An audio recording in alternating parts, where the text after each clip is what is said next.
ఒక సెంటు ధర 5 లక్షలు అయితే ఒక ఎకరం ఎంత?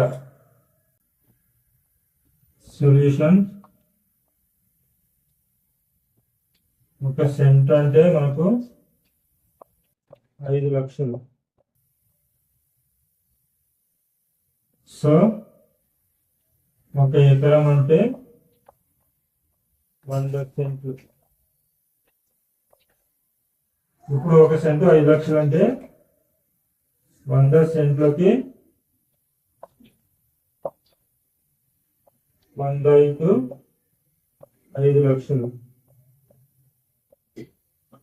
సో దట్ ఈక్వల్స్ టు 500 లక్షలు.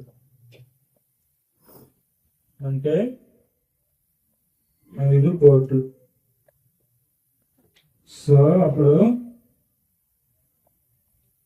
ఒక ఎకరం ఎంత? 5 కోట్లు. ఇది ఆన్సర్. ఓకే ఫ్రెండ్స్, ఈ వీడియో నచ్చినట్లయితే లైక్ చేయండి, షేర్ చేయండి. మరిన్ని వీడియోస్ కోసం మన ఛానల్ని సబ్స్క్రైబ్ చేయండి.